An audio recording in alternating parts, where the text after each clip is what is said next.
Good evening. Well, let me fix that shit.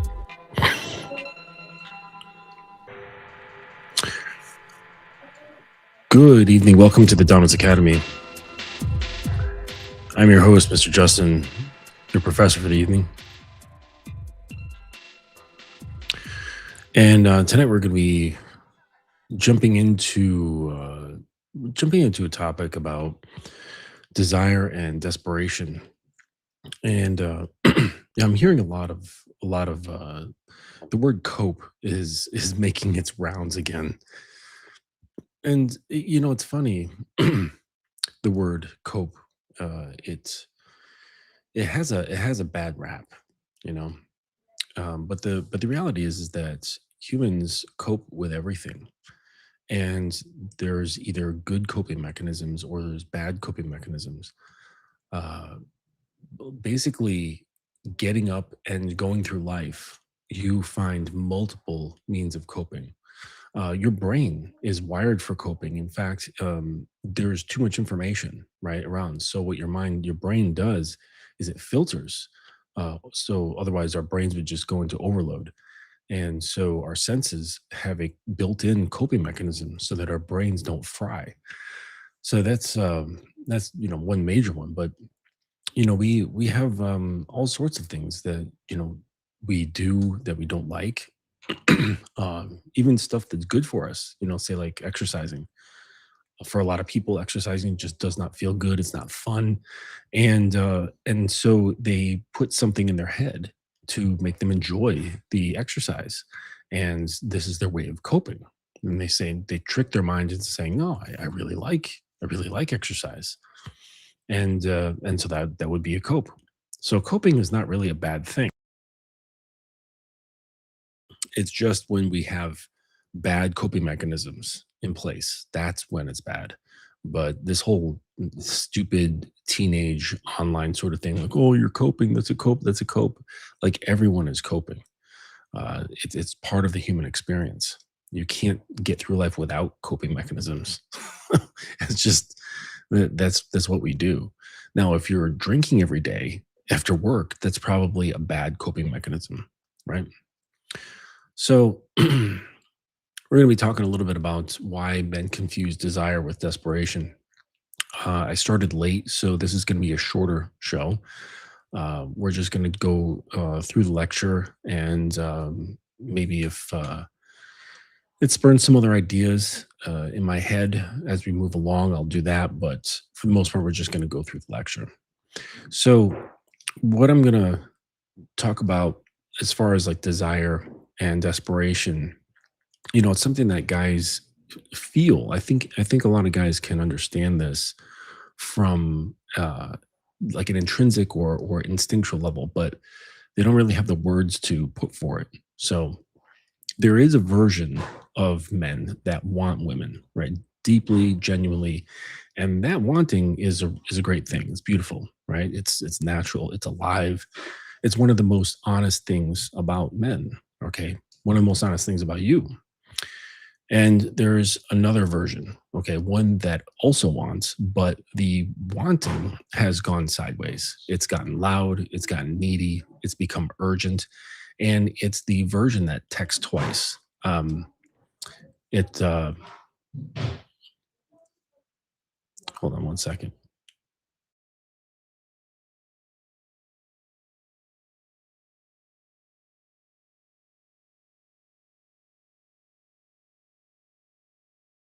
Sorry about that. So, so that other version, it can become loud, it can become needy, it can become greedy, it can get like a sense of urgency. It's the version that double texts, and veers towards what she wants, changes plans just so he can kind of make room for the opportunity to get with the girl, and that performs confidence that he really doesn't feel. And uh and and so there's also this sense of performative masculinity, and that pushes what when he should wait. And and then, or like when he should hold back. So that's the urgency as well. There's this lack of patience. There's the sense that he's going to push for what he thinks he should do or what he wants, and instead of just being patient and waiting and taking his time with everything.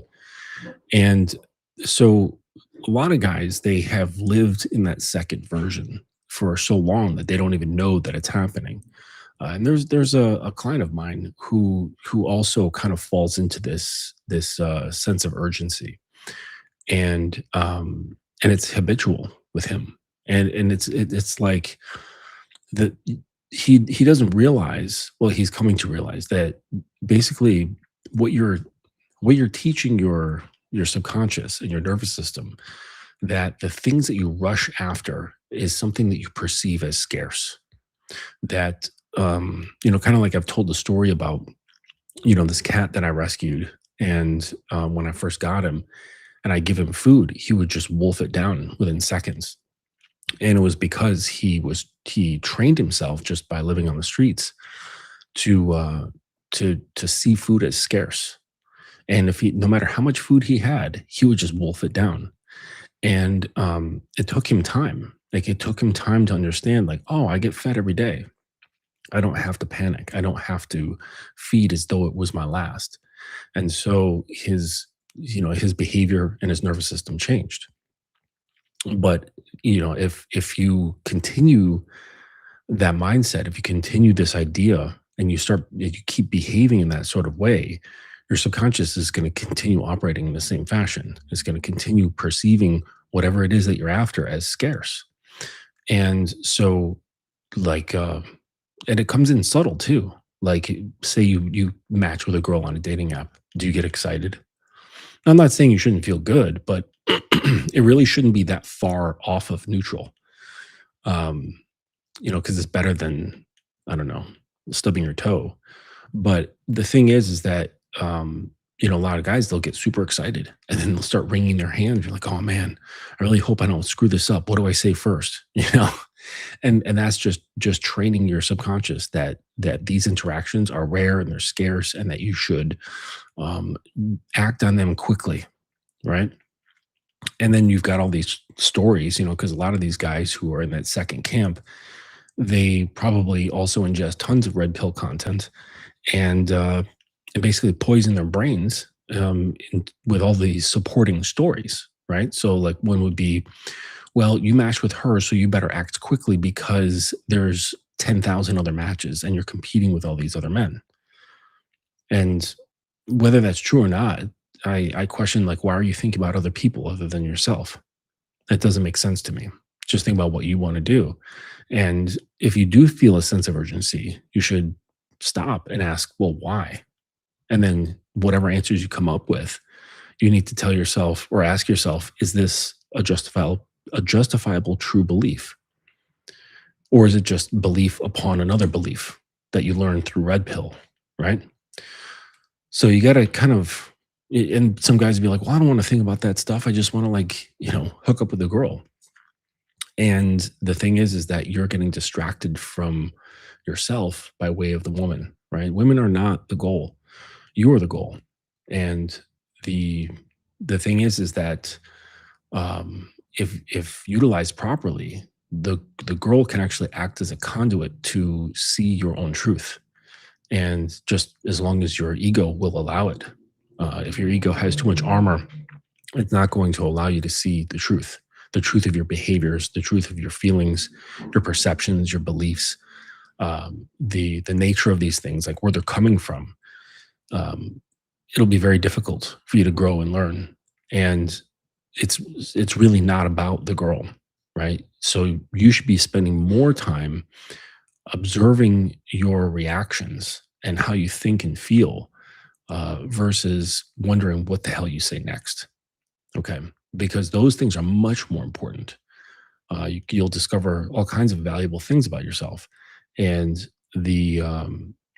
getting the girl, like, that's, I don't know, that's nothing. Like, it's not that big of a deal. It's not something to write home about.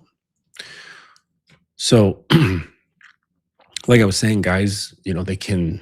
live in that second version for so long that they don't realize that it's happening. They just take it on as like, oh, this is just my normal me, right? Having this this almost desperate means of going about interactions with females, right? And and then here's the hard part. Both versions of them, they feel like desire from the inside. So desire and desperation, they can feel very similar. They feel like wanting, but one of them is desire and the other one is desperation wearing desire's clothing. So I'm going to kind of go through this and help you understand the difference between these two. And not just intellectually, but you can feel the difference in your body, in your behavior, and how you move throughout a dynamic with a woman. So, because until you can feel the difference, you can't really change it. And until you change it, you'll just keep getting the same results and then just wondering why. And those wonderings will lead to you like intellectualizing and over intellectualizing your situation. And the thing is about like about manhood and dealing with yourself and dealing with women is that and dealing with all manner of dynamics is that a lot of it you cannot think your way through. It's something that you have to become, and becoming is not anything to do with your thought. And it's kind of hard to grasp at first, but once you start doing it, you can understand that yes, having some cognitive understanding of what's going on is very helpful, but just thinking is not going to get you there. Going into philosophy or theory about stuff, or even like hard psychology, it's not going to get you there. You'll just gain greater understanding of certain things, and you will still be in the same state, just a bit more educated, and that doesn't really move you along. So let's start with real desire, because I think most men have forgotten what that actually feels like. Okay. Genuine desire is full. All right. It comes from a place of completeness, not lack. When a man genuinely desires a woman, he sees her clearly, who she is, what she brings, what she represents, and something in him moves towards her. Not because he's empty and she fills him, but because he's whole and she interests him. She's worth moving toward. And that's a subtle but crucial distinction. Real desire doesn't need anything back to justify itself. A man who is genuinely feeling desire for a woman can express this desire fully and directly and then let it land. All right. He's not hovering around her. He's not hovering over the desire, and he's not tracking her reaction every 3 seconds to see if he got approved of. He said what was true for him, and now he waits. He's comfortable with silence. He's comfortable with uncertainty because the desire itself doesn't threaten him. And that's the thing. When it comes to their wanting, is that desire is it's something that comes out of you, right? So it's you can view it as somewhat of an offering. So, and if you are in a state of lack, it's going to feel like you have a finite resource of desire, a finite resource to give to girls. Okay. Or it's from this view of, I hope I get back something. I hope I get back at least equal of what I've given out. So there's this idea of equal give and take. But the thing is that when you are full, right? And I talk about this like in much older videos where I mentioned full of self, right? You're topped off, like your internal cup is topped off. You don't really need anyone to give you anything in order to feel more complete or satisfied or whole. Okay. And you can notice this if, say, you do something with a girl and she responds positively and you go, "Ooh, that makes me feel so good," right? That's an indication that your cup is not full, not as full as you think it is, because it's giving you something and it's having a strong emotional reaction. Okay, when it's full, there's just an observation, a perception of just what is. So even if you're and mostly there's no reason to even think about it, but if you were, it would be, I did something and she responded, and that's it. There's no reason to bring in your feelings into the matter. And this is what a lot of guys do. The thing is that when you're bringing your feelings into it, it alters everything. Thank you, Uncle Guns, for putting all my links in the chat. As always, circumstances are relevant. You must step into yourself and become what is necessary. Yeah. And that's going to be different for every man and every circumstance, right? Like whatever the context is. Um, it's becoming all things. Like the last stream I was talking about the five animal styles of kung fu, and there's a sixth animal style, which is the dragon style, and he has the ability to morph into all of the other styles.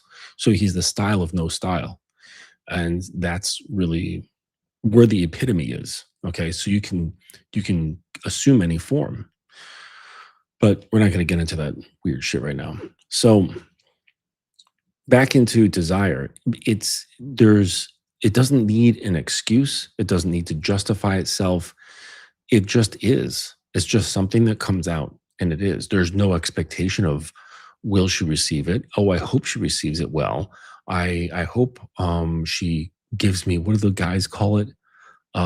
IOIs, right? Indicators of interest. The POAs are just as bad as the government or the military with all their fucking acronyms. That would be a funny comparison. Who has more acronyms, the red pill or the military? So, or PUA rather. So PUA, they have IOIs, indicators of interest, and you're not desire is not waiting for that. It's not waiting for, oh, does she like me now that I've expressed my desire? Okay, it's not embarrassed. Okay, there's no shame around, uh, how it feels, right? It just is. It's just something that comes forth. Okay, and yeah, like it's just part of your, like an extension of your own existence. Like it's not anything you're trying to hide or like, oh man, I hope um, I can launch this or present this in a way that is appealing to her. you know, it's no big deal. Okay, and then also like afterwards, I mentioned comfortable with silence. Okay, we on this channel we talk about tension a lot, and in order to control tension, you must understand it. And one of the best ways to understand tension is to experience it within yourself and not have reactions to it. All right. And tension can come from all sorts of different things, especially when you're having interactions with people. And the reason why you want to become adept at controlling tension is that it's a tremendous skill to use when you're with women, because for the most part, they don't deal well with tension. Tension in their lives or tension, in a relationship, tension in the bedroom, it overexcites them. Okay, because there is ambiguity to it. There's just enough information involved to basically scramble the mind. So if you are good at wielding tension and being able to move the levers to shift the tension this way or that, whether you're in conversation or you're having some sort of sexual activity or you're creating a scene, like an all-out scene that you're devising, the your ability to control tension is paramount. So, like I said, the best way to actually learn tension is to recognize it within yourself within certain situations and to do nothing about it. That's the key. That's the key right there. You don't react. And this starts training your nervous system to become okay with tension. And then you become able to relax. And once you relax, now you can think and respond and behave properly or accordingly, depending on the situation. So think about the last time you really wanted something, not a person, just something. a creative project, a goal, a physical challenge. When you're genuinely engaged with it, you move toward it with a kind of ease. There's fire. Yes, there's some push or some intensity towards it. There's investment, but it doesn't make you frantic. You can step away and come back. You can be patient because you trust the process. You understand that there is a process. And that's what desire is supposed to feel like in a dynamic with a woman. Because if you and this is the difference. So guys who have desperation, they're more singularly thinking about the goal. Okay. Whether that's like kissing her or fucking her or getting her number or whatever it is. Okay.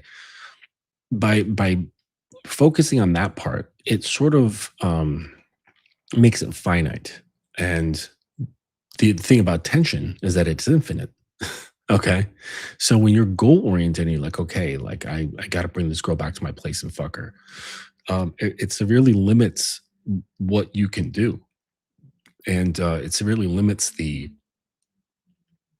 don't know, like the flexibility of the interaction. And and then it's also kind of like a closed-ended question, right? So it's like, what's your favorite color? Green, right? And then that's the end of the conversation or the end of the question. You got to come up with a new question. So it's like, what do you want to do? I want to fuck. Okay. It's like, okay, like that's fine, but it's really, really limited, right? Versus, what do you want to do? I want to I want to create tension. Wait, what is I want to create tension such that she's going to be shaking and pleading for release. Um, Let me just read something here really quick. Come on, pull it up.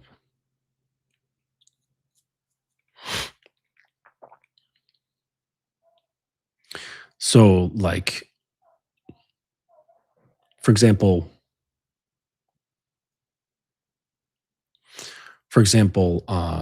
teasing that turns into an ache that you can't control. Like that's something to want. Teasing that turns into an ache that you can't control. Feeling the gravity, right? You're saying this, like, say this to a woman, right? Feeling the gravity pulling you, only to feel yourself soften the further you go.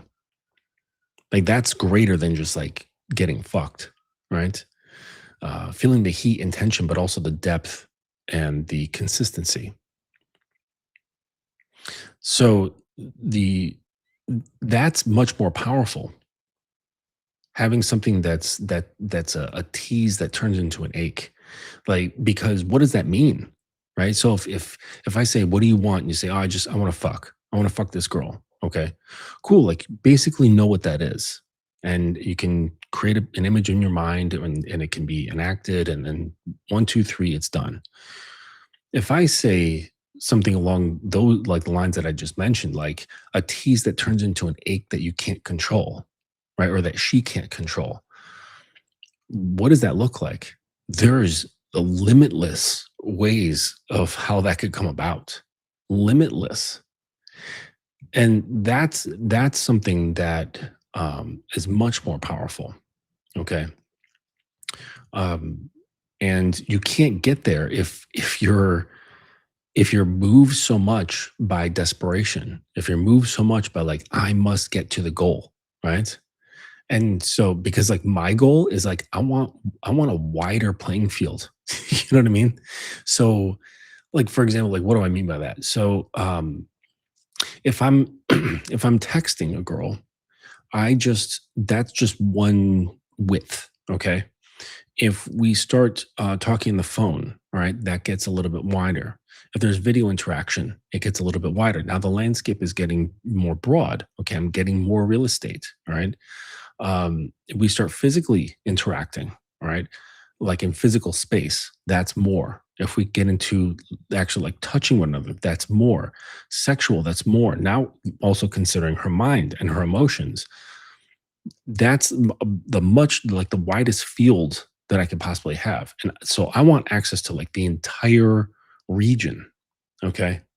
I want that very, very wide.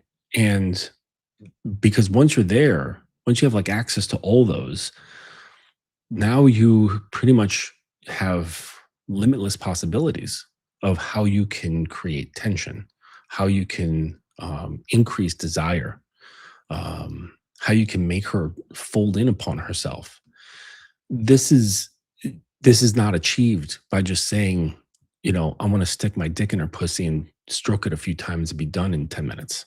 Right. And like literally, like that's like the average. So if most guys would be like, oh yeah, I fucked for like 2 hours. No, no, you didn't. Like every guy wants to be the outlier, but statistically, sex lasts something like 10 minutes. Ironically, the average for women to be able to reach the climax, I think, is like 13 minutes. If there's a God, he's a funny God. Anyways, so so the idea is that you can express patience when you have desire, right? Because you don't see this as a finite resource. You're not looking for a return in your investment. It's like, oh, am I going to get back what I gave out? Because I'm short, 20 desire points. You know what I mean? Like that's desperation. Okay. True desire, it just is. There's no depleting it. And therefore I can be very patient. I can be extremely patient and not have to worry about anything. And from there, with my patience, having clarity of mind, I can play. I can play through text. I can play through voice. I can play through video. I can play through her emotions. I can play through the pictures in her mind. I can play with her perception. I can play with how her body feels. There's with each one of those, there's tons and tons and tons of options. Like it almost becomes overwhelming because there's just too many things that you could possibly do. Um, it's tough. Like if I'm designing a scene, for example, it's tough because there's so many different things that I'd like to try. And you don't have the time. And as a man, it's like you have a refractory period if an orgasm is part of it. Um, so you kind of have to like plan accordingly if you're going to be involving yourself sexually. But so let's look at that's the desire side. Let's look at the desperation side, and you can see how this differs. So desperation is desire that has been contaminated by fear. And that's really the only difference. It's a big difference, but that's the only difference. Specifically, the fear that you won't get what you want, that she'll choose someone else, that you're not enough, that this is your only shot, that time is running out, that something about you, your status, your looks, your past, your presence makes you fundamentally less worthy of receiving what you want. When that fear gets into the wanting, everything changes. The desire stops being about her and it starts being about you, about proving something, about filling a hole, about making the fear quiet down. You're not actually moving toward her anymore. You're moving away from anxiety. And those two things look the same on the outside. They both look like pursuit or at least expressing interest. They feel completely different to the woman who's on the receiving end, right? Because, like I've mentioned many times, they've got an intuition for safety, and desperation does not equal safety. Even if you're good at masking it, some of it will leak through and it will give away your position. And sometimes you're not even conscious that you're covering it, and you're not even conscious that some of it has leaked. And you're going to be sitting there scratching your head going, I don't know, we were communicating and something, and then I don't know, it just vanished. Or she just kind of like, or took the exit or bowed out and said, this isn't working out or whatever. And you be scratching your head wondering what the hell happened. A lot of times it's because that anxiety leaked out in one form or another. So women are extraordinarily good at sensing this distinction. They can't always name it. They'll say things like he was too intense or something felt off, or I don't know, he just seemed really into me that in a way that felt uncomfortable. What they're sensing is the difference between a man who wants her or who wants her and the man who needs something that has decided that she's the source. And that's like a lot of guys. And so you hear girls complaining, "Oh, I just want the guy to want me for me." And if a man is in a place of lack, if he is after her to get something that he thinks she's the source of, then I mean, I think like every loud vehicle just right now has decided to just drive up the block. Like every vehicle with like chopped exhaust. Anyways, so where was I? In like the needing of something from her. And that's going to feel totally different. And the guy thinks that he's just expressing his desires, okay? But his underlying motivations are going to be present. And you like again, like I said, like girls will they'll talk about uh they'll talk about um how it feels to be around guys who have desperation and they don't know that they have desperation. They're just the woman is just talking about how she feels. The guy is not even usually conscious about this. So, you know, it's it's not an enjoyable experience. And there's a ton of guys who are like this. So with girls also kind of checking out of the dating market, I'm not surprised.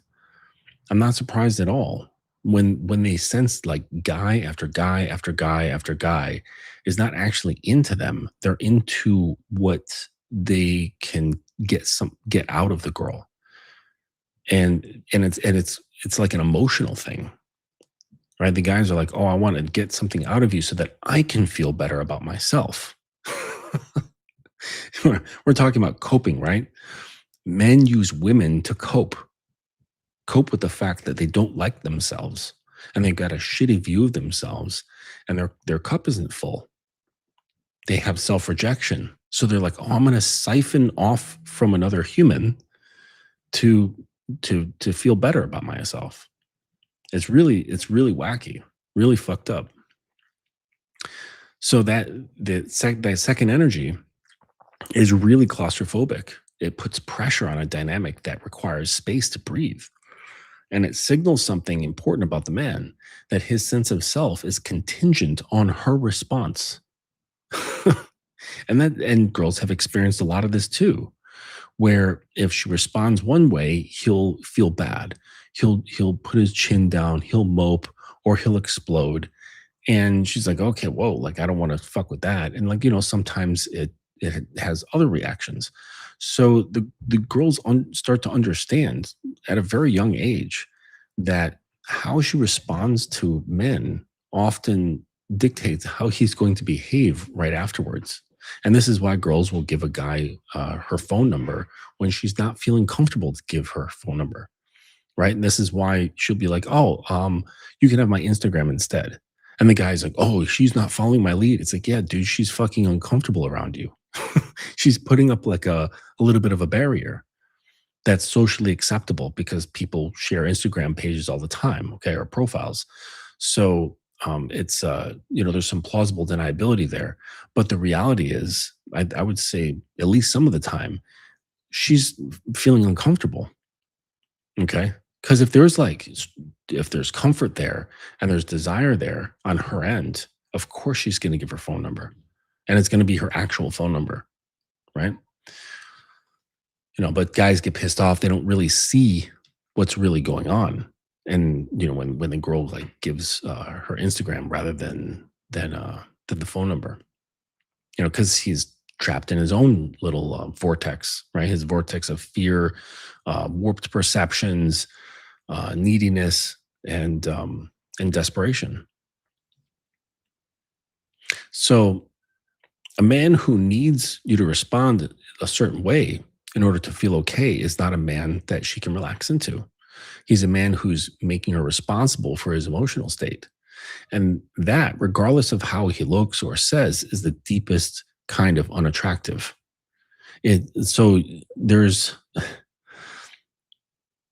like really handsome men in the world, okay, where there's tons of women who just look at his image and go, wow, that's a really handsome guy. Okay.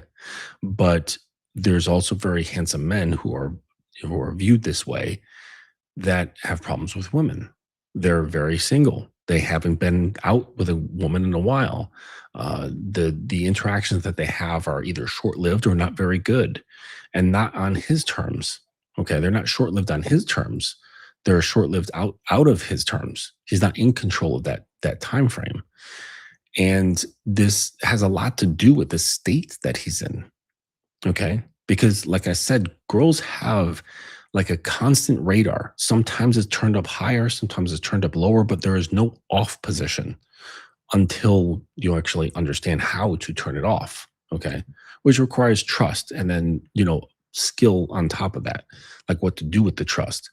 And then click, it goes off. But there's a firm like snap over. You know what I mean? Like you've been like certain radios where it's like the on dial and the volume. And there's like this hard click, and then there's a smooth volume. Okay. For most guys, it's just the volume knob. That click to go off is only for guys who really know what to do.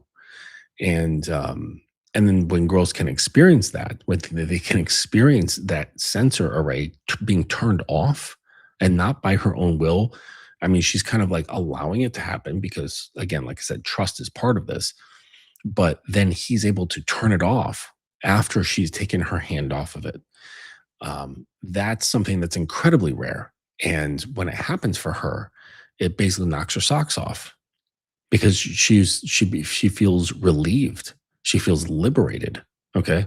Because it's I imagine, I can't like, put a guarantee on this because I'm not a woman, but I can imagine the mental load and the emotional load of having to keep this sensor going 24/7. I mean, except like when she's sleeping. Put her around like any situation where there's people around, that sensor is going to be on. And it's always gauging and weighing. And it's not just for men. It's for women as well. So they themselves have their sensors kind of like bouncing and turn on like towards each other, plus men around them in various situations, various contexts for many, many years. Okay. I mean, there's like a certain age where they're very young, they're not even like aware of this, not even thinking about it. But after a certain age, it gets turned on and it doesn't turn off. Like it just doesn't. So they're very sensitive to these things. They're very sensitive to feeling desperation off of a guy, and they can pick up on it. And it's not like a very clear cognitive sort of thing. Just like recognizing the different models between a particular car brand. It's not like that. It's something more intuitive that is felt and then recognized by the nervous system. And the nervous system is like, I don't feel comfortable around this. And then they put it into words, like I mentioned before, like, I don't know, there's just something about how I feel when I'm around this guy. Just something feels off. I don't know what it is. And then maybe they'll just come up with something like, oh, like I didn't like the way he was dressed, you know, because the mind likes to create a story, with many things that are mysterious. We often put blankets on them with a label on the blanket, and that blanket kind of names the gap and takes in that place of mystery. Okay, but the man who is able to withstand tension, he's not scared of the mystery. And when he's not scared of the mystery, it allows the woman to relax because she's perceiving his comfort in his comfort in mystery, his comfort in ambiguity, his comfort in tension.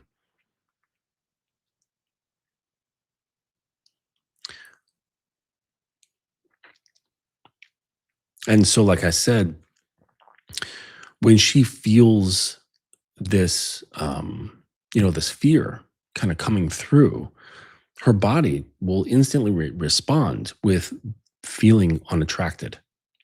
Like it's something instinctual, right? It's part of the genetic code. It's part of the, the mating strategy. Like seek out safety. Don't procreate with something that makes you feel unsafe, right? So how it shows up, okay? Because we've got their analogies, we've got stories and theory, okay. Um, but desperation shows up as over explaining. All right, there's a number of things, but one of them here is over explaining. So you ask her out, she says she's busy, and instead of saying, "Okay, let me know when you're free," and moving on, you explain why it'll be worth her time, why you're actually a good guy, why she should trust you. That's desperation. A man with genuine desire doesn't need to make a case. It shows up as monitoring. You're checking to see if she watched your story. If she's active on the app, if she left you on red. Are you tracking her movements because you need data about where you stand? That need for constant data is the fear talking. It shows up as shape-shifting. You find out she's into hiking, suddenly you love hiking. She mentions a book and you've read it by next week. You're editing yourself in real time, editing yourself in real time to match what you think she wants. A man with genuine desire brings himself into the room and trusts that who he actually is worth is something. That's it. It's trusting the self or second guessing the self. It's really that basic. It's very thick, right? So, but on the surface, it basically comes down to that, and it creates a completely different vibe, a completely different tone. And I know guys are copying this, and for the reason why I know this is because the whole concept of like nonchalance has showed up. Don't show too much interest. Don't overinvest. Don't chase after her. Don't do this. Don't do that. And there's a lot of don'ts, right? It's thou shalt nots, and it really kind of minimizes his interactions. And really, again, it's not about her. Okay, it's about creating barriers of emotional safety, which again is a cope. Right? Nonchalance is a cope, but it's not a healthy cope. It's a cope based around I'm afraid of getting hurt. But then that begs the question: it's like why are you so easily hurt? Why does it matter if she doesn't want to talk to you anymore? Why does it matter if she didn't watch your stories? Why does it matter if she didn't message you today and instead she messages you tomorrow? Like why does that matter? Why does that hurt you so? And these are the important questions, right? There's much more value in exploring those questions than actually getting the girl. Much more value because by having these pathways, recognizing them, and then walking down each of them, it will give you it'll pay off in dividends in understanding the truth of yourself, and that's worth more than gold because you can't imagine the misery that you're going to feel when you're on your deathbed and you realize you haven't figured anything out about yourself. You've been with yourself for a lifetime and you don't even know who you are. You've kept yourself hidden. You've kept yourself safe because you followed the doctrine of safety, of hiding, of guarding. And it's like if by doing that, every wall has two sides. Sure, you're blocking out your potential danger from women, but there's also a wall on the inside that you're creating a wall actually from yourself. So go ahead, keep yourself protected, keep yourself nonchalant, um, and see what happens. You're going to find yourself very, very disconnected. You're going to start dissociating from yourself. We don't want dissociating. We want more association. We want deep association with ourselves, profound association with ourselves. Well, if you want that, you can't have walls. Now, that doesn't say that you should accept behaviors from women that aren't right or anything like that, but it's in reference to yourself. You shouldn't be having walls up to yourself. That's what all this shit comes down to, right? Like, a lot of fellas, they say like the game's not about women. It's not. This whole fucking thing is about you. Even your pursuit for girls, even for your reason for knowing me, knowing my work, buying my products and things like that. Like, sure, on the surface, topics or some products that I sell, a good portion of my coaching, it'll be about women, but it's all just a conduit. It's all just a conduit to get to more of yourself. Like, I want all of the self, all of it. I don't want 90% of it. I want all of it. And it's a process. Remember I was saying that the desperate guy is goal oriented. The desire guy is process oriented. And so I'm more interested in the process because I realize that it's infinite. It's endless until I'm dead. So stop with like the goals because they're copes to help you make you feel good, like you're a winner, that you achieved something, you grasped something, you've got something in your pocket now. I was talking to a client earlier today, and he was like feeling down about himself because of his age, and he hasn't slept with 50 women. And I said, "Where did you get that from? Like, did your dad tell you that? Did I tell you that? No, no. Oh, so what podcaster told you that? Turns out it was Myron. Like 50 is like this magic number." He said, "Don't get involved with a girl. Like, don't get into a relationship with a girl until you've slept with 50 women." That's assuming a lot. That's assuming that you learned, right? So that means like any man who has slept with 50 plus women is psychologically and behaviorally suitable to be in a relationship. Not likely, because the thing is that the guy who has problems with himself, who has slept with two girls, and the guy who has problems with himself, who slept with 200 girls, are the same. They're the same guy. There's no there's no benefit to the self for having stuck your dick in more wet holes. Like, it doesn't make you better. It doesn't cure anything. It doesn't align anything. It doesn't get bullshit out of your head. It doesn't put the right things in your head. It won't change your behaviors like in alignment with a higher ideal. It won't make you a man, like with a capital M. All it does, okay, is it makes your pee-pee wet. That's it. So this is the problem, right? With a lot of things, is ascribing meaning to shit that doesn't have any meaning. There's no meaning to sleeping with girls. Zero. There's no meaning to it. Not intrinsically. Not bound to it. Meaning can be put on it. Oh, I've done this. That means I'm XYZ. Oh, you've done that? That means you're XYZ. How? All it is taking one body part and joining it with another body part, moving it around, and then not doing it, and then stopping. Like, how are we placing meaning on that? I mean, we do it because that's just what people do.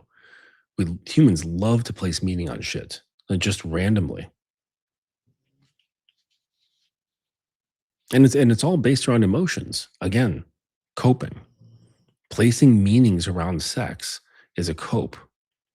Why else would you be putting meaning on it other than to make yourself feel better? Why are you trying to make yourself feel better? That implies that there's a lack. All it is just moving body parts together with another person. That's it. You can make it into something spiritual, you can make it into something magical, you can make it into anything you want. Okay? You can turn it into a religion. I don't give a fuck. Okay? But just know that you're painting on it, right? You're putting some vinyl wrap on there. and then calling it what it is. Like I've got this vinyl wrap that I can put on like various parts and things like that to make it look like carbon fiber. That doesn't mean that it's made of carbon fiber now.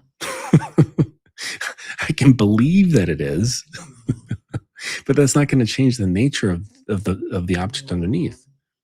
The nature of the object underneath is that it's just vacuum formed plastic. That's it.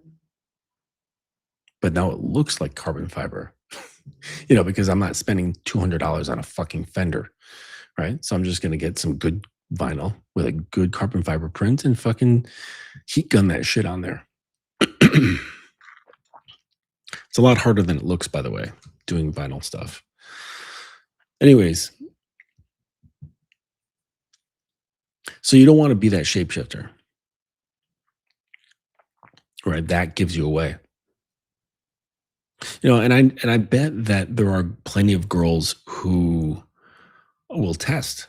They'll test to see if they'll test to see if you are if you're flexible like that. They'll test to see like, oh, no, I don't want to do that. I want to go hiking instead. Okay, let's go hiking. I haven't been hiking forever. Let's do it.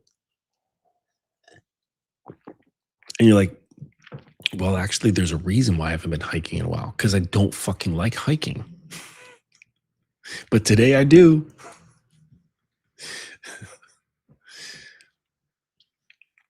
And then she's like, all right, we're getting ready to go hiking. He's like, noticing that you don't have boots, like you don't even own hiking boots.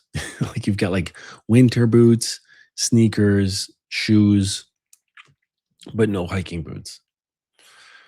Yeah. Anyways, so this shape shifting, what it is, it's an example of inconsistency. It's hot and cold, push and pull that isn't intentional or grounded in anything, right? Because it has to remain flexible in order to kind of align himself with the woman and her desires. So one day you're attentive and present, and the next day you're distant and performatively unbothered because someone told you that's how you create attraction.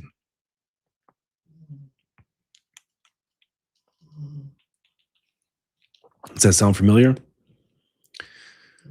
Be hot, cold. Show her attention and then back off. Don't call her for 2 days. Don't text her for like if she doesn't text you, what is it? If it takes her 10 minutes to text you, text her back in 20 minutes. If she texts you back in 20 minutes, text her back in 40 minutes. It's like, who the fuck made up these fucking rules? It's completely retarded, completely. But performed detachment is just desperation in a different costume. Like all that shit is like the whole PUA thing, the whole red pill thing. It's complex costumes. It's complex coping mechanisms. It's still about managing her perception of you rather than being honest about where you actually are. Like that's what like the whole PUA and red pill shit. It's managing perceptions of you. And it's gone beyond that. Now there's like red pill 2.0. Now looks maxing has become like common nomenclature, common parlance, where guys are spending more and more and more attention on their looks to look pretty, to look presentable, so that you can manage the perception of you, which is entirely flexible. It's mutable. It's taking shape. Like, what if, say, like, a little over time, preferences shifted? Are you going to shift with those? And then what? On some other day, claim that men are supposed to be leaders? Living contradictions. So where this comes from is, I want to be fair, because this isn't about having character flaws. Okay, desperation doesn't come from weakness. It comes from It comes from unmet needs and the very human attempts to meet it. That's basically what desperation is. It's just unmet needs. And most of us were never taught how to hold desire without it becoming need. We were not raised in cultures or families that modeled what it looks like to want something fully and also be genuinely okay if it doesn't come. The absence of that modeling created a kind of internal scarcity, a sense that what we want is always just slightly out of reach, that we have to work for it, that it won't come naturally. And so we push, we chase, we maneuver, we learn to manipulate. We try to close the gap between where we are and where we want to be through effort and strategy rather than through presence and truth. The tragedy is that the effort itself is usually what creates the distance. And I bring this up a lot. That scene in Kung Fu Panda when Master Oogway and Shifu are talking underneath the peach tree, and Shifu's really pissed off that the what is it the dragon warrior is this fat stupid panda. And he just can't believe it, and he's spending all this energy making Po the panda his life a living hell at the temple so that Po will leave. And Oogway laughs at him, and because it's not working, like Po actually wants to stay more. He's working harder because he thinks that Shifu is testing him. And he's like, I'm not giving up. I'm not going to buckle under his pressure. It just makes me want to be here even more to prove myself more. And so Oogway laughs at him and he says, often we reach the destiny on the road that we take to avoid it. And that's exactly what so many guys do. They're afraid of being rejected. So they work really, really hard on what they think they should do to prevent being rejected, which in turn makes them highly rejectable. Because it turns you into a fucking neurotic freak. That's not a grounded man. That's not stillness. That's not self-knowledge. That's not being calm as a lake. Like this isn't, it's not, it's not flowing like water. It's rigid. And rigid things are often brittle.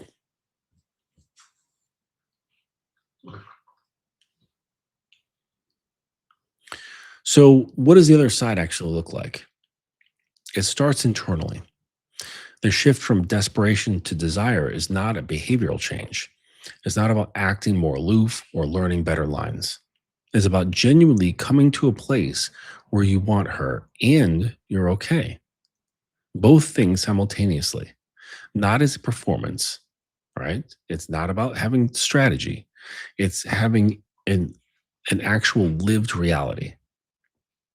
Having the desire and being okay with that desire and not feeling like you have just overextended yourself and now you're vulnerable. Again, the vulnerability that's connected to scarcity. So that means doing the work, whatever that looks like for you, to become someone who's genuinely full in himself, a man with direction, with standards about himself, not other people. Okay, but it's including that, but it's mainly about the self, with a relationship to his own interior life that doesn't depend on external validation to stay intact. When a man reaches that place, something changes in how he moves. He doesn't stop wanting. He doesn't become cold or detached.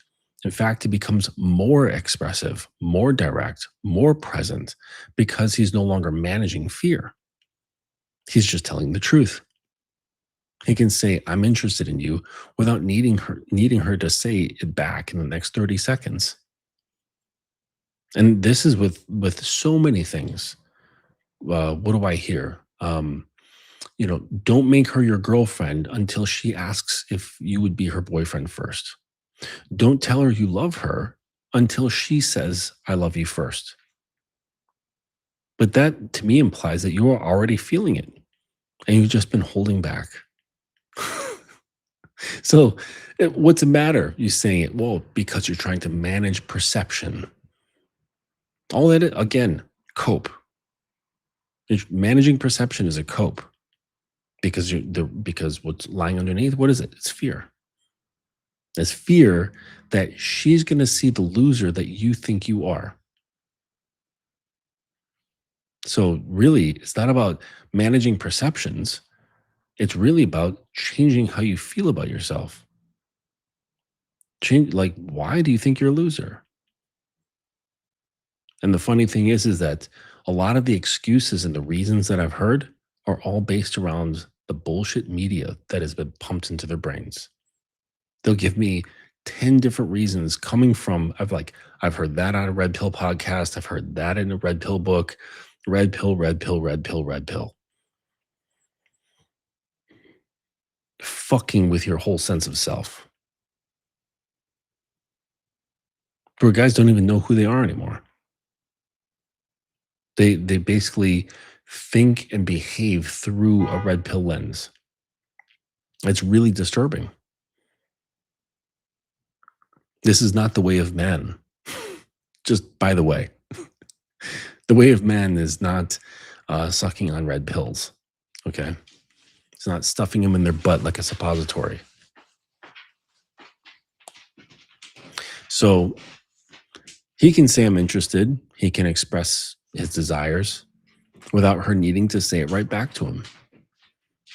He can walk away from something that isn't right without catastrophizing the situation, without having sour grapes, without feeling bitter towards her.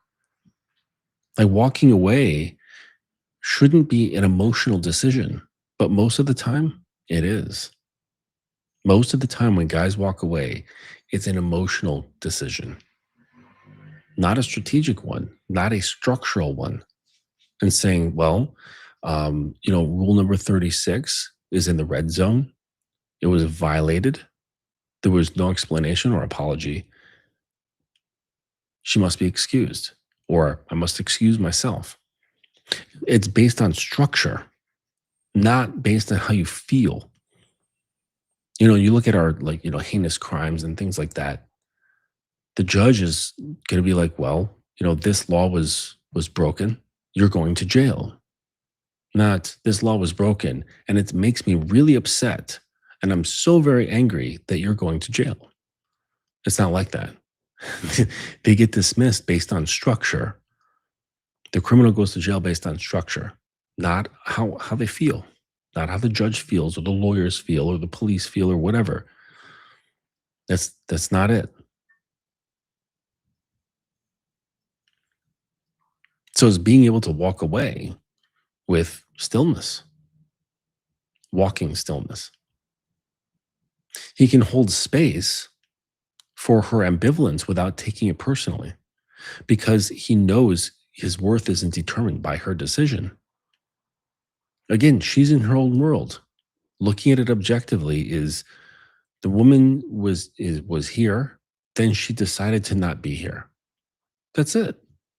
There's no meaning beyond that. But guys will put meaning on her. Oh, she's a fucking bitch. Oh, she's a hoe. She's for the streets. Or they turn it on themselves. I guess I'm not good enough. I guess I'm not a real man. I guess I'm a loser. I guess I'm undesirable. So they make up all these stories. They put meaning on something that's very simple. She was here, then she wasn't. It's that simple. It's not a big deal. There's so many interactions of mine have gone that way, like in real life as well as online, where you're talking and just out of the blue, she's just gone. Now you can perhaps tactically look at what's going on. Like, you can review your communication and things like that. See, like, was there anything in there that would cause somebody to bounce, right? But it's so that's okay, but it's not okay to turn it on yourself and to create beliefs and narratives based on what she does, either about you or about her. When you start doing that, that's coping, because you just can't deal with the fact that somebody just doesn't like you. Oh my gosh, like, slit the wrists because it's over. Somebody doesn't like you. But this is how guys are. Obviously, slitting of the wrist metaphorically. So, and paradoxically, and this is the thing that trips up guys a lot, that energy, right? That energy that the man has who's not behaving erratic, who's not acting out of desperation, that energy is magnetic. And not because it's a technique, but because a man who's genuinely full, genuinely okay, genuinely present without needing anything from the woman is extraordinarily rare. And rarity draws attention. It creates its own gravitational field. But here's the rub. If you try to create this, you're screwed because now you're doing it for the reason. It's a cope, right? You're trying to become gravitational so that you can get the girl, so that you can get validated, so that you can tell yourself that you're desirable, which reveals that you don't think you're desirable enough. Because if you knew that you were to yourself, then why do you need to hear it or recognize it from another? I mean, you can recognize it objectively, like, oh, that girl's into me, but it doesn't penetrate. It's just right there. It's just like a set of data. It's just information. Oh, she likes me. Oh, she wants to suck my dick. Oh, she wants to have my babies. You don't have to place any emotion or meaning on it at all. For what purpose? Emotions are good sensors for things, and emotions are good for creating connection. So, like for me, I use emotion like a tool. It's not just something that happens to me, like I'm this innocent bystander, and my emotions are driving the car. No, they're present. They still get to express themselves and all that good shit. But by sort of not allowing them to run amok and be so reactive that it allows you to turn them into a tool. And then you can use that to create experiences, or you can use that to shift your own perceptions on things. It's really like really taking control instead of being this passenger in your own body. And I feel like that's how a lot of guys feel, that you're a passenger within your own existence and you're just trying to manage it instead of actually being in control.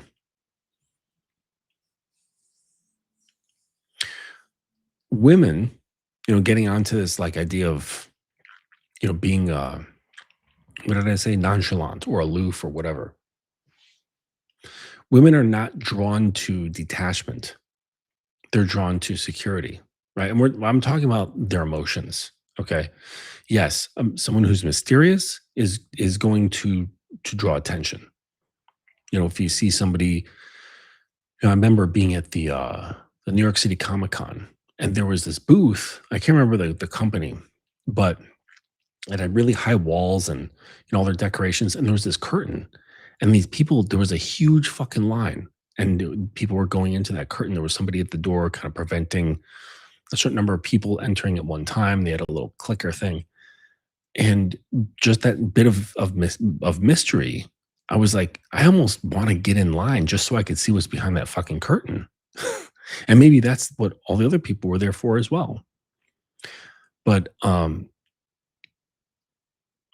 but yeah, so mystery is good in that sense when it comes to like attraction and um building wonder. Okay.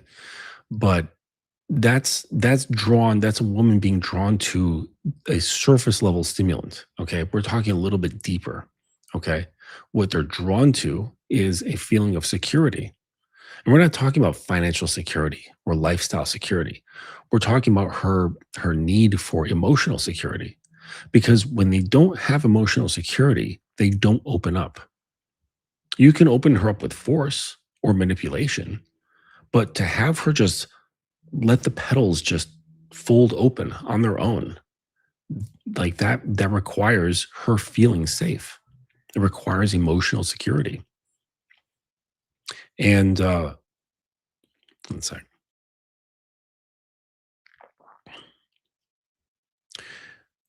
And the most attractive form of security is a man who desires her and doesn't need her, because that means his desire is a gift. It's not a demand. It's not this bartering system with rules. Okay. And the funny thing is that guys who have rules, who do see this as transactional, who do wonder what's in it for me, they will hear that statement of mine of saying that it's more or less like a gift for her. Okay. That they'll say, oh, he's simping.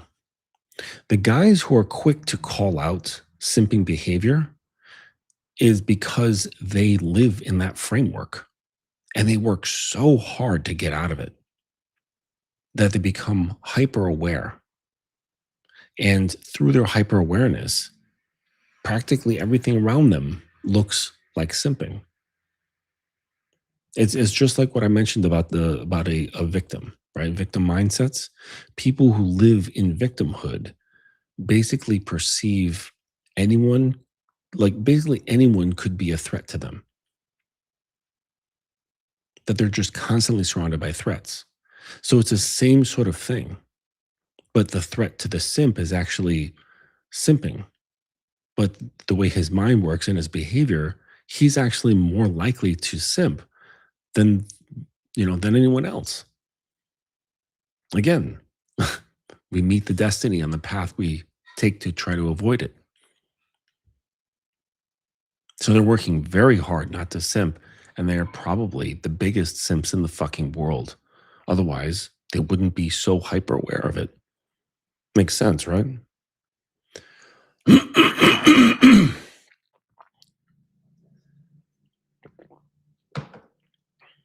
Oh, pardon me. I thought I muted my microphone. Sorry about that, guys. So I want to leave you this one question to sit with. The next time you feel that urgency, that need to check, to follow up, to explain, to close the gap, ask yourself, what am I afraid of right now? Not what do I want? You already know what you want. Ask what you're afraid of losing or never having or never being good enough for. Because the desire is fine. The desire is good. It's part of who you are as a man. The desire is pointing at something real. It's the fear underneath that needs your attention. Address the fear, address the discomfort, not by suppressing it or pretending that it's not there, um, but by actually building a life and a self that makes the fear unnecessary. That's the work. And it's one of the most masculine works that there is. And when I say building a life, okay, that doesn't mean surrounding yourself with successes, because that doesn't change anything. Okay. It won't make you a better person.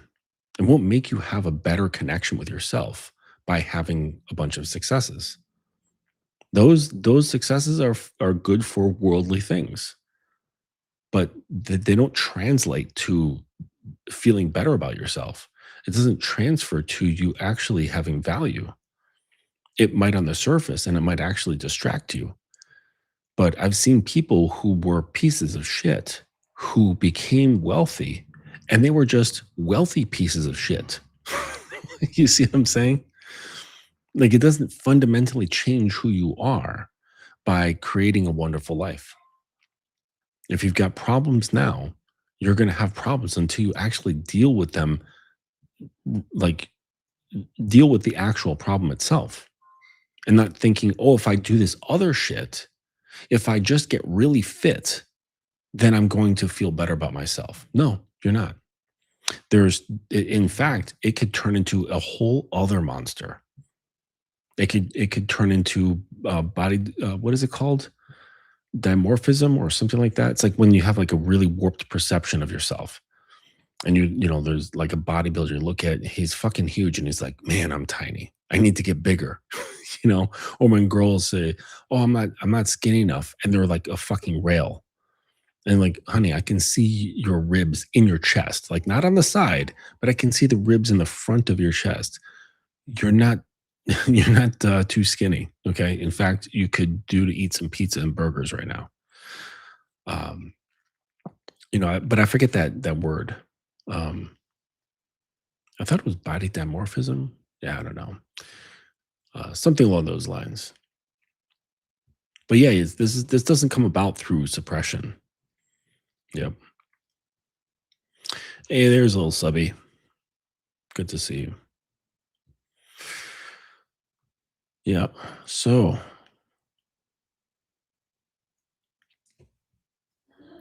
let's see here.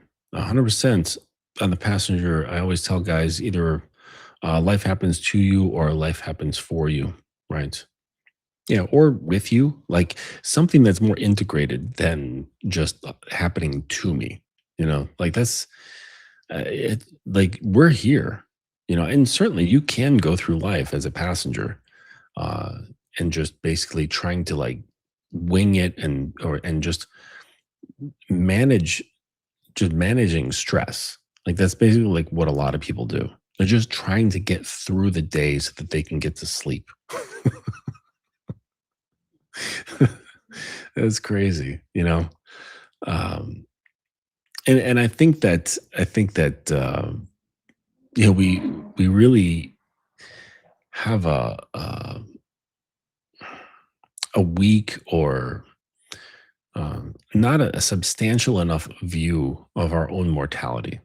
I think it's really important to really get close with the sense of your own mortality, um, because it changes everything, right? And you can go one of two ways. You can actualize your mortality and get sad about it, or you can rejoice. And um, I'm reminded of something I learned when I was in the temple, and this teacher was talking about the finiteness of everything. Like everything's finite in existence, and basically, like this lecture, like this moment right now, it will never happen again. This is it. And that has to do with your friends, your family, the food you ate tonight, like everything. It's never going to be repeated. This entire existence, okay? And some people would say, "Oh man, like dang, this is like I can't hold on to anything. And everything just is slipping through my fingers." Or, as my teacher for that afternoon was explaining to me, was you can shift it into feeling grateful, feeling excited that you get this opportunity, and it's the last opportunity, so you cherish it, you savor it, right? And savoring isn't grasping. Savoring isn't holding on to it for dear life as it slips through your hands, but more so like kind of holding it like when you're cupping water with your hand. And I think it's really beneficial to adopt this kind of thinking because it allows you to enjoy things. Um, it's the grasping at the things in life that cause so much fucking stress unnecessarily. We grasp to our family, we grasp to friends, we grasp to lovers, we grasp to husbands and wives, we grasp to children, just all this clutching, right? Just white knuckling through life. And you never actually get to enjoy any of it because you're so afraid of losing it. And while it's so trapped up in your hand, you can't even see it. I remember hearing this story. My father told it to me. It was like one of his friends, a woman, um, got her his little girl a kitten. And this little girl loved the kitten so much, and she hugged it and she squeezed it to death. And and I know that that's a tragic story, but that's very much in reflection of how people live life. They squeeze the life out of it and never actually get to enjoy any of it because they're so afraid of losing it. so that when something does come through, they just squeeze the ever living daylights out of it. And this shows up in very small, subtle ways too. Like the girl connects with you on an app, okay, and you get super excited, and then just rattle off a bunch of messages, or you want to, but you don't because you've learned from you know some some idiot like me that says, hey, you probably shouldn't do that because it shows you desperation. But you are still desperate. You still want to squeeze the life out of that interaction, as young as it is. It just happened. Like if she was there and going back and forth, you'd probably sit there for an hour, just like squeezing the shit out of it, squeezing that situation. And really the real deal is being able to just kind of cup it into your hand, like you're cupping water. This is exactly how you should handle women. You should handle women like you're cupping water in your hands. You try to grasp it, it'll squeeze out between your fingers. And then you have nothing. And then you cry because your hand is all wet. You know? It kind of reminds me of those. I mean, it makes me laugh, but it's also so sad when I see these videos of these people who have given cotton candy to raccoons. It's so funny, but it's so sad at the same time. And because raccoons, they wash their food and or they like to dunk their food in water. I think people say that it's washing, but I think they like to dunk it in water so it's easier to eat. Um, and uh, and so they take the cotton candy and put it in the water, and it just melts. It just vanishes in the water. And they're looking around, like feeling around. They're like, "Where is it? Where is it? Oh my gosh, where's my cotton candy?" It's so pitiful, but hilarious at the same time. Um, but I guess that's my sadist laughing at them watching suffering. you know, but it's like that. And it hurts because you're so desperate. And that this is how you know. This is how you know that you'll know that you're desperate if you're having some sort of connection with a woman, and if it goes away, you're devastated, like you're feeling great pain. And then if we're talking, I say, "Well, how long did you know this girl?" And you're like, "Oh, 3 weeks." It's like 3 weeks. You're like crying yourself to sleep. Why?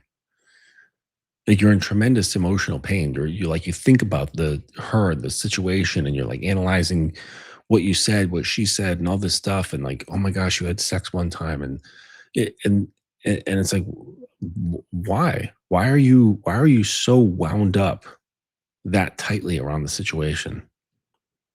That's an indication, like that. Those are symbols, okay?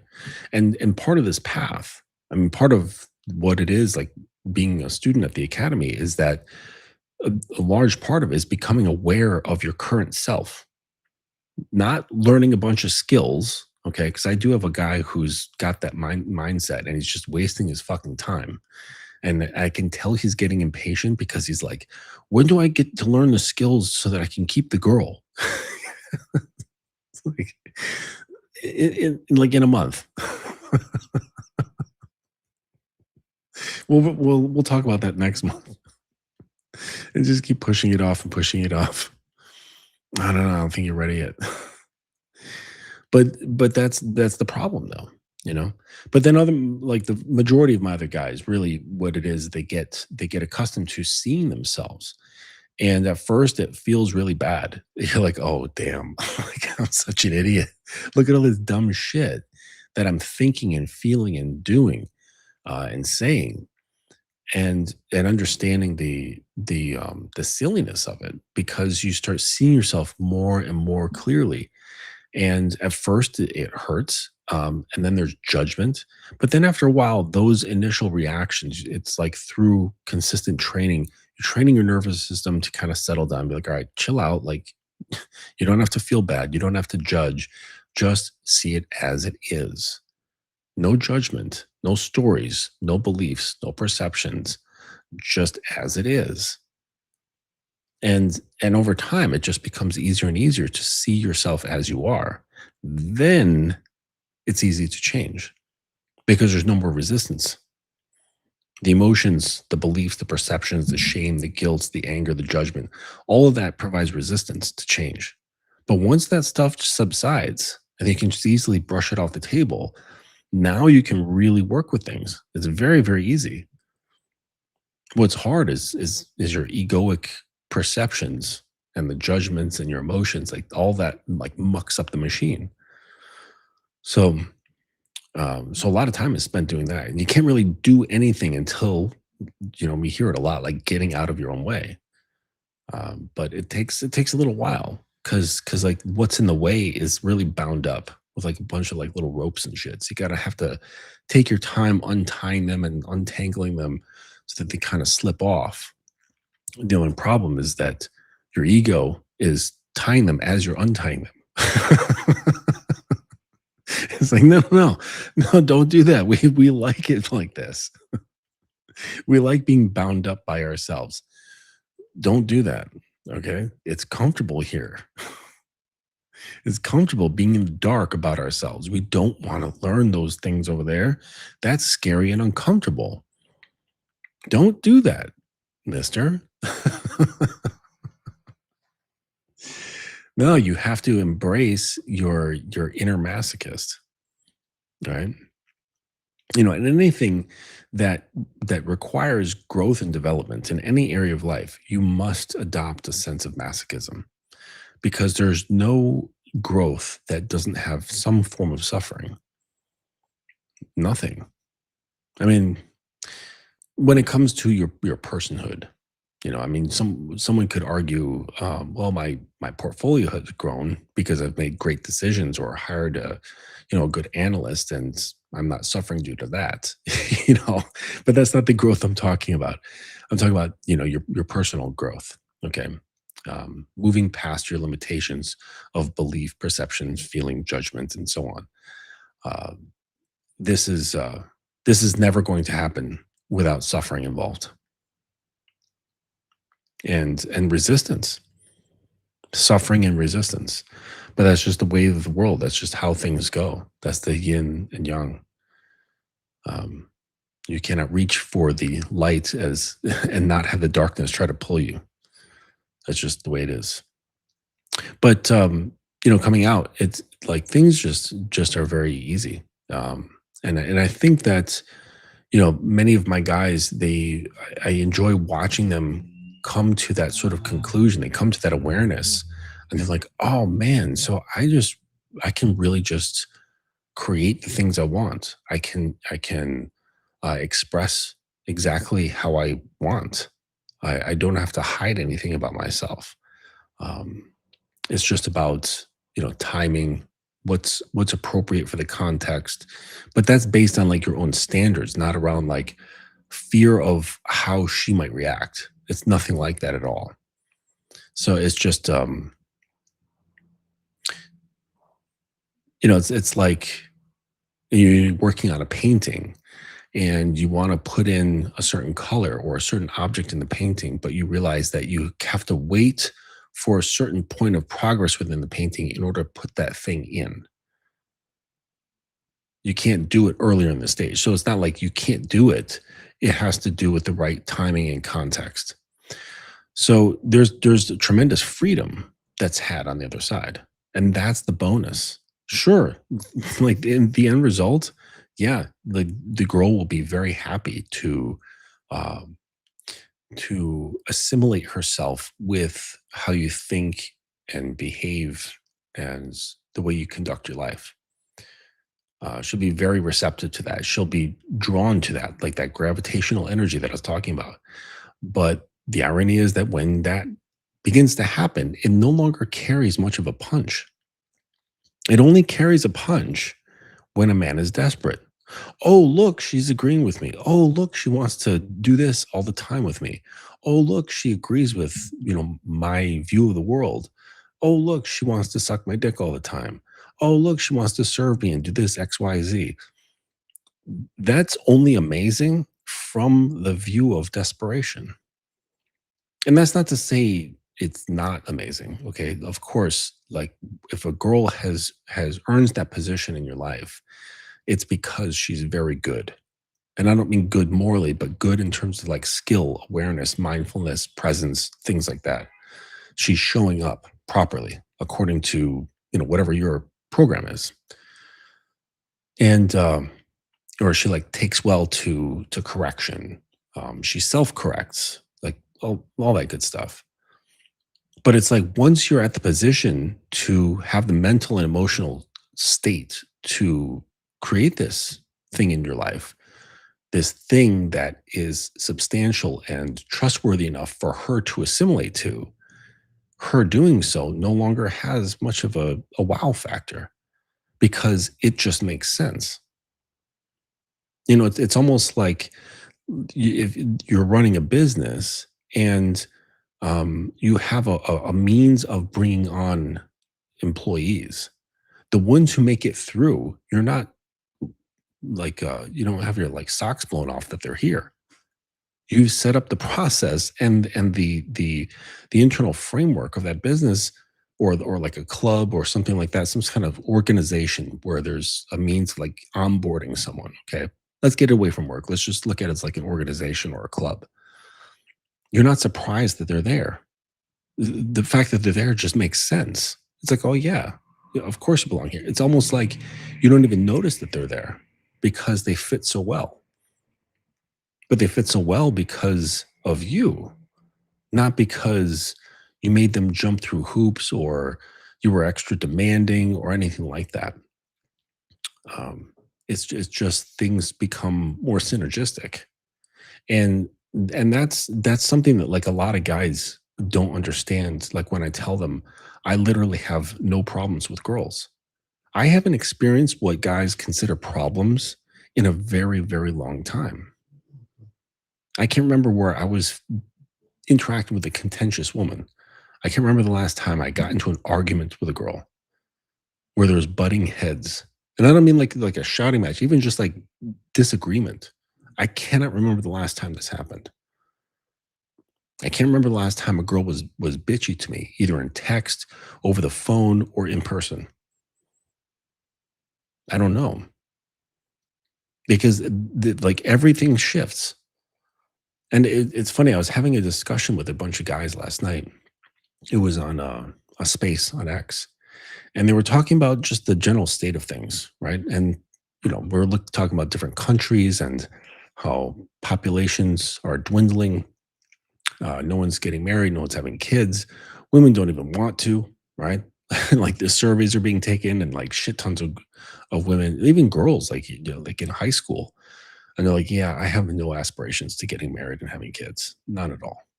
And it's not every girl, but there's a large percentage. And so they're like, well, what do we do? Right? Like what's the solution so that society doesn't fall apart? And I'm like, first of all, yes, your concern for society is admirable, is honorable, but let's look at the brass tacks here. Right? You're concerned about yourself. It's like, what are we gonna do so that I'm not alone? And that's what it is. What are we gonna do or what can I do so that I'm not I'm not starved for intimacy. I'm not starved of hearing a woman's voice like close to my ear. I'm not starved for feeling a woman's hand on my body, even non-sexually. Forget about sex, just non-sexual touch. Okay. These guys, that's really what they were asking about. And it becomes, plausible deniability. Oh no, no, we're talking about the safety and proliferation of society as a whole. No, you're trying to solve your own problem of loneliness, and that by way of like many things that happened many years ago, it culminated in women having a lot of choice, and from that, and very little pushback, and from that, a lot of chaos. Because chaos is part of the female nature. It's darkness, void. It's it's the shadow, right? It's the yin. Okay. And You look at nature, and nature is chaotic. Like I said before, trees don't grow in straight lines. Everything is everywhere. Blades of grass are not standing up like little rulers. You know what I mean? They're all over the place. It's crazy. And there is a pattern amongst it, but it's a pattern within chaos, or chaos within patterns. But there but that's just the way of nature. So so it's not like, this chaos is unnatural, right? It's an extension of what happens when women are running amok, with no guardrails. I'm not saying that those guardrails were perfect. Okay, many of them were not, but it seems that some guardrails are necessary. I think for all humans, men and women alike, like, we need checks and balances for our behaviors, because the fact of the matter is that most people are not self-governing. This is why so many people are drawn to religion. They need someone to tell them what to do. They need someone to explain the mysteries to them, to make everything okay. They need some sort of authority. And this is not just religious people, but people need some sort of authority that they feel they can put their trust into, that they have their back, that they're the ones driving. There's not very many people who are sovereign, who are self-governed. And so this is why we're seeing, like, a lot of chaos. A lot of chaos. So these guys were saying, "Well, what do we do?" You know, and they said, "Well, we can't forcibly put women back in the home. Get away from their careers and stressing themselves out and all that stuff. And we can't, like, chain them to the stovepipes and make them stay in the kitchen all day. We can't take away their right to vote. We can't do this, can't do that. Like, right? There's nothing you can do, right?" And I said, "Actually, there is, but there's nothing you can do, like, systemically. There's no system that can be placed on the current system that will make things better for men. It's just not happening." And I said, "But here's the thing. Yes, there were social checks and balances some time ago, right? Some decades ago. And those checks and balances actually had a lot of details. It detailed about how money was dealt with, how land was dealt with, credit, driving. Like, there was tons of details, laws, all these details that really made up what they were calling checks and balances." And I said, "Take all that and shrink it down and bring it into the self. Instead of having it this social thing, have it a self thing. Same checks and balances, same rules, but now this is the thing that governs. So, sure, maybe there's girls being chaotic in the world, doing this, doing that, whatever. It ruffles your feathers. Okay, big deal. But once inside your own sovereign territory, which is of yourself, your personal space, right? Your physical, mental, emotional space, there are checks and balances. And she is not to violate any of these things, just as, within a society. Say, oh, well, you break this law, you're going to pay a fine, you're going to do community service, you're going to go to jail, or you're going to be, exercised from the community. You're going to be told, I'm sorry, you're not allowed here anymore. Okay. But that's not based on emotion. It's just based on, like, oh, that's what this broken rule, that's the punishable effect.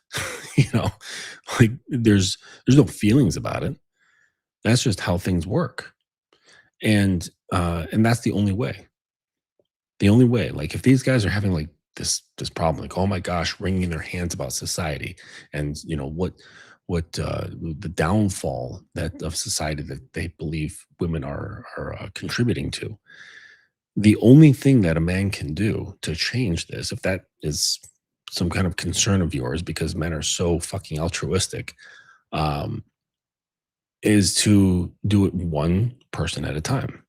And that's one man interacting with one woman. That's how it works.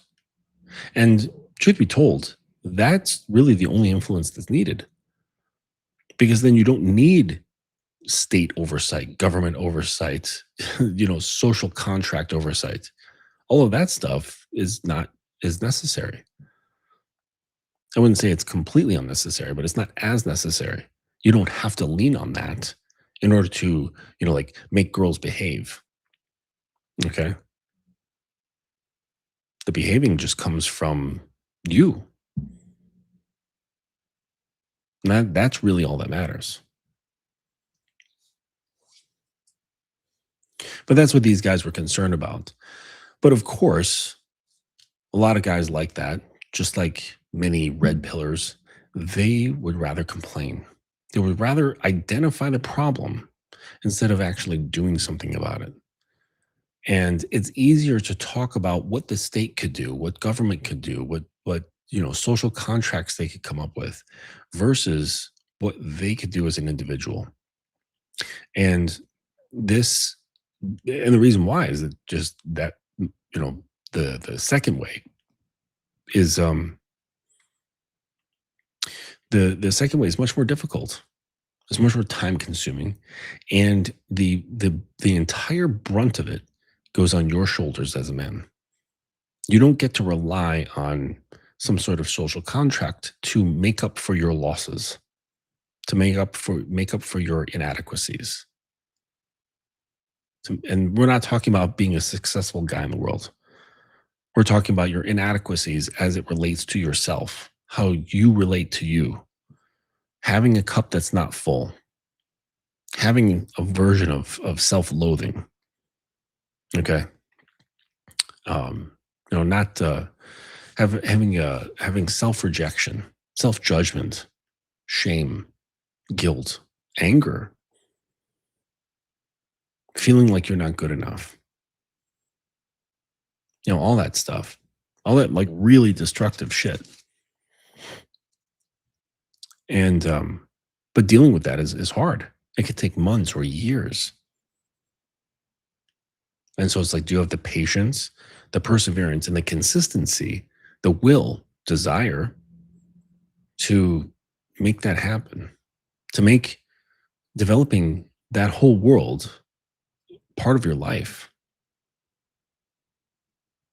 And I think this is kind of like what the spiritual people do. The ones who take it seriously. They take themselves seriously. They take their faith seriously. They're not just posturing and say, "Oh, I'm this thing. I'm this religion." And they kind of like it's like, well, how many times have you read your special book from cover to cover? How many times? What's chapter 37 about? I don't know. Well, it's like, but the people who take it seriously, they're different. They're cut from a different piece of cloth, and it's not the performative ones, the boastful ones, right? Because the thing is like when you're on the path, whatever that is, whatever boat you're taking to get you there, it will teach you humility. There's no boastfulness on this path. It isn't, right? Because I said the path is laid with bricks of honesty. Even in like for the people who are spiritual, who their boat happens to be a religious one, you can't get through that without bricks of honesty either. That their vehicle, I mean, calling it a boat, maybe it's a car because cars drive on roads made of bricks. So, like, either way, whether you're walking on it by yourself or you're in a car called X religion, the road that you're traversing on has to be laid in bricks of honesty or you're not getting anywhere. You can pretend you are, you can tell people you are, you can posture that you are.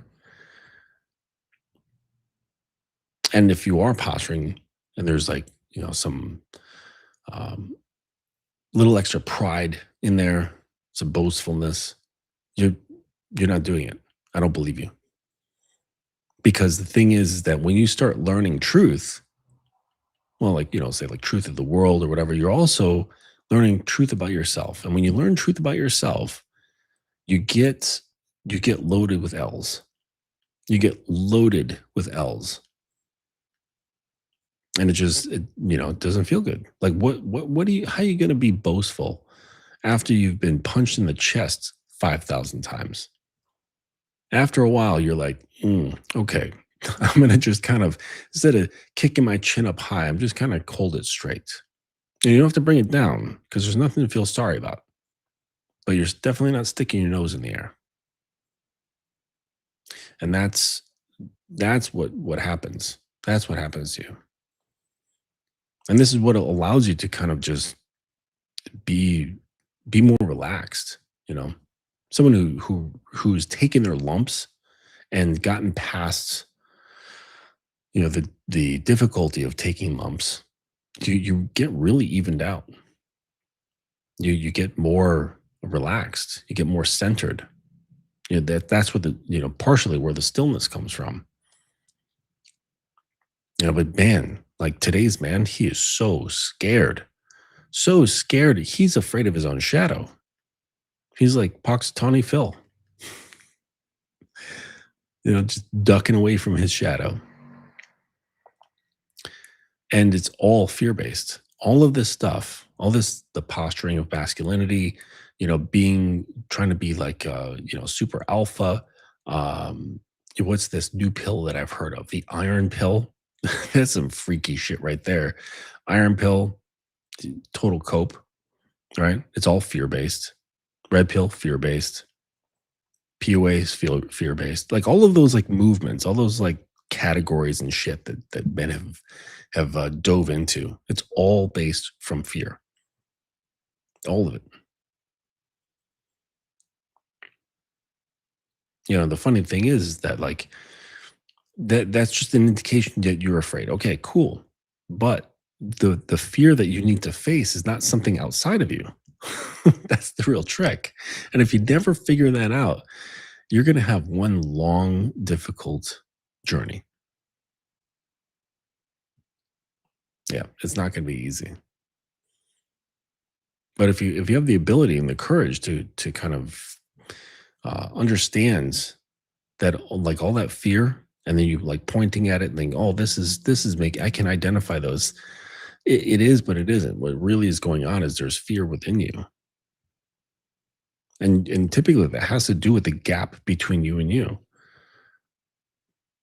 In order to get there, really, um, in order to get there, it's shadow and all that stuff. Bonding. I like to look at it as like a demon, but it's not something to be shunned or to be afraid of or to say this is bad, right?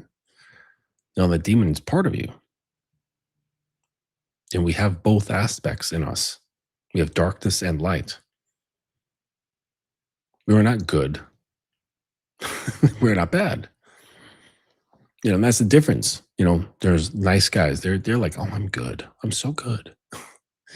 No, you're not. You're more evil than I am. And I have the capacity for great evil. But I know that I am. I don't try to blow smoke up my own ass or anybody else's ass that I'm some great guy and that I don't have capacity for great evil. Of course I do. I know what's within me, what could happen, you know. But it's those guys who they kind of believe themselves to be those nice guys, good guys. I'm a good guy. No, men are just men. They're not good. They're not bad. They're just men.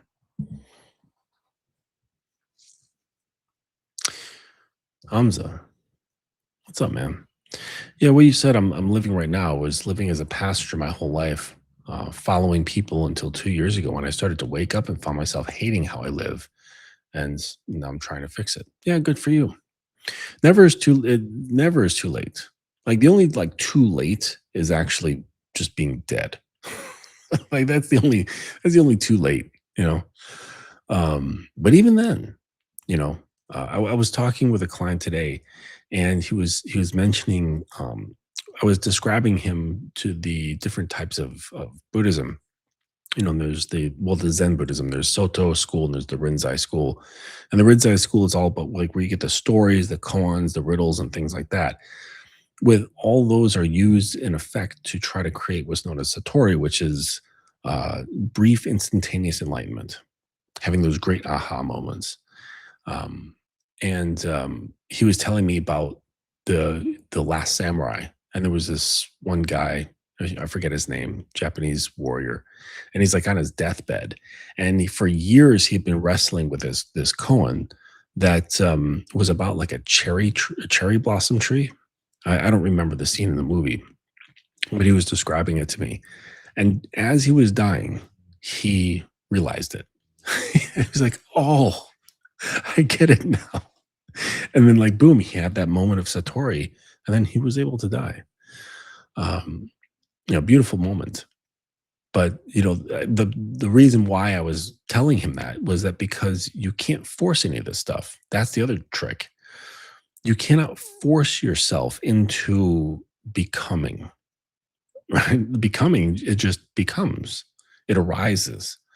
And so you cannot, and there's such great efforts, right? Like guys are like, man, when I get a six pack, then I'll be a man.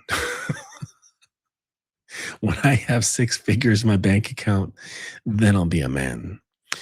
When I fuck 100 women or 50 women, then I'll be a man.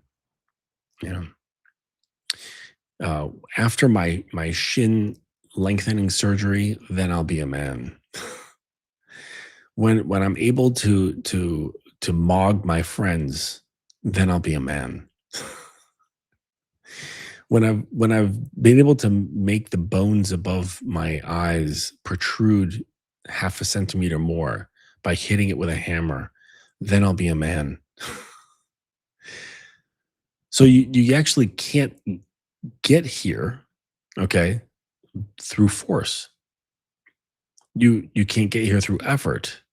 But that's not to say, okay, that you put in no effort. Okay, there's this Taoist concept called Wu Wei, which is effortless effort. And I go into this in great detail in the new book that I'm working on, which is about the correlations between the Tao and BDSM. And a strange pairing, but it works. I promise you. But yeah, there's this idea of Wu Wei, and it's effortless effort. So it's not non-action, okay, but it's not forcing things either. It's having an awareness of there's a natural pace, there's a natural flow, that no amount of force is going to make it happen. And I tell my clients, as far as like the things that we discuss, the exercises they do, the processes that they go through, I said, you gotta have to consider yourself like a sponge. And if you take like say like a sponge, and you squeeze it so it's all compressed in your hand, and then you dunk it in water, and then you release it in the water. That sponge has like a particular rate of absorption, and there's nothing you can do to make the cells in that sponge suck up more water, or the air pockets right in the sponge just suck up more water. You just can't. There's nothing you can do. Okay, it has its rate. It's fixed. And no matter what, like you could try to come up with ideas and so on to really force it to happen, and I promise you, it's not going to happen. The rate of absorption in a sponge is what it is.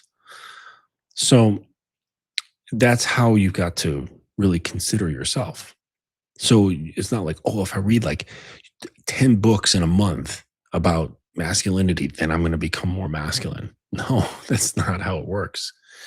You know, I'm going to do this, I'm going to do that, I'm going to read this, I'm going to go to a retreat, I'm going to go to this boot camp. I'm going to hire this coach, right? And surely, right, working with Justin, that's going to speed things up. And yeah, it will in the sense of like not having a mentor is slower, right? But you can't force the rudder, right? Like the current just will take you, and you kind of like ease your way into the direction that you need to go. But it's you know like many people have said, like shout out to Steve. He's like, this isn't cut out for everybody. Like this path is not cut out for every guy, like to become a man. It's just not. um that's just the way of the world. That's the way of nature. Okay. Some trees, collect all the sunlight, and then some of them don't. That's just the way it works, you know? Um, but hey, you know what? You can just start believing in reincarnation. You say, hey, you know what? If I fuck this one up, I'll just come back and do it again. Yeah, good old samsara. Yeah. Anyways. Okay. I'm gonna pull this one. Oh wait, here we go. That's Coach Josh. And I'm shocked to hear about the iron pill. The manosphere is ridiculous, always coming up with new communities, which is just coping mechanisms for not being able to attract women. Yeah. It's really just female obsessed. Is literally female obsessed. I I'm I'm astounded. Absolutely astounded. So today, I was walking around. I made like I write songs every now and then. I make mixes and things like that. And I was walking down the street, a beautiful day in Brooklyn, and I heard, everyone's playing their music and stuff, and their cars and motorcycles with speakers on them and stuff. And somebody was playing "For the Love of Money" by the OJ's, and that song has one of the most iconic bass lines ever. Okay, and I was just like hearing it in my head. I'm like, man, I gotta sample that. I gotta like turn it into something. I have to, right? So I'm gonna close out and let you guys give that a listen as we roll out of here. And where's the oh, there's the hide camera. Keep audio. All right. So thank you for joining me this evening. If you have any questions, please go to the website, thedominanceacademy.com. You can hit the contact button in the top right. I also have a dominance quiz, so you can kind of answer a few questions and get a little bit of information about, um, your sense of dominance. It's not to be taken as like true psychological evaluation. It's just something fun, fun little quiz to play around, and you'll get a little gift afterwards. Um, yeah, if you have any questions about coaching, you want to set up a call, discuss options, discuss actually what we do. Again, feel free to contact me, and or you can just sign up for a free call. And always check out the tutorials section on the website. I'm regularly putting new material in there. They're just single lessons that are very focused. They don't ramble on the way we do here on YouTube.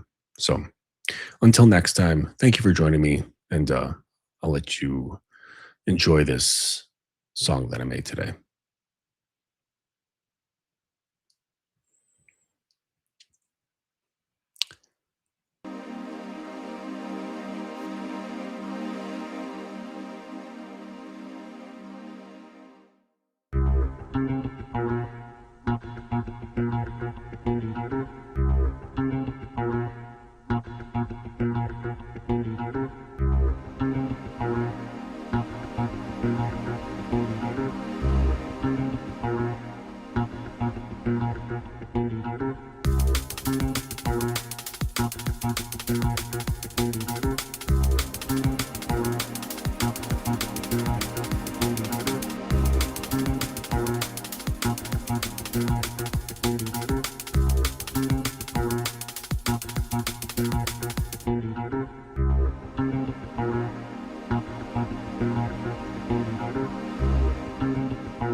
Spread out and scatter.